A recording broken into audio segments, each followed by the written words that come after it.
kalapit ni Jillian na si Rahil may patutsada laban kay Eman. Usap-usapan ngayon ang kapuso aktor na si Rahil Birria. Matapos umano niyang patutsadahan ang isa pang anak ni Manny Pacquiao na si Eman Bacosa. Si Rahil na may Pilipino-Pakistani blood ay nagsimula sa modeling at mabilis na nakilala sa industriya dahil sa kanyang striking good looks at magandang pangangatawan. Ang kanyang pagiging mahilig sa sports gaya ng boxing, badminton at basketball ay malaking tulong upang ma-achieve niya ang kanyang agaw pansin na pangangatawan. Pero bukod sa kanyang looks, kilala si Rahil bilang kalab-team ni Jillian Ward, ang prime star ng GMA. Kaya naman nang inamin ni Emma na si Jillian ang kanyang celebrity crush, hindi ito pinalagpas ni Rahil. Kung matatandaan, nagkita kamakailan sina Emma at Jillian at marami ang nakakita at nakaramdam ng natural chemistry sa pagitan nila. Dahilan para magkaroon ng panawagan na i-first sila sa isang project. Ngunit mukhang may hadlang sa tambalan nila Jillian at Eman. Sa gitna kasi ng mga usap-usapan tungkol sa posibleng love team ni Eman at Jillian, biglang gumawa ng ingay si Rahil. Sa isang social media post, direktang tinag ni Rahil si Eman kasabay ng kanyang hamon. Matapang na hinamon ni Rahil si Eman na mag-sparring sila.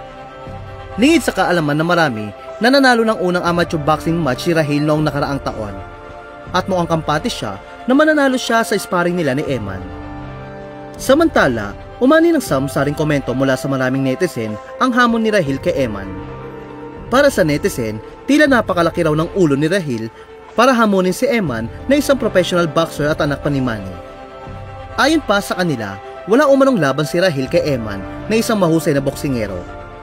Matatandang undefeated o hindi pa natatalo kailanman si Eman, patunay kung gaano siya kagaling na boksingero. Dahil dito ay baka hindi na raw magising si Rahil kung masuntok siya ni Eman. Sa uli ay pinayuhan nga nila si Rahil na wag nang subukan na may pag-sparring kay Eman dahil mapapahiya lamang siya.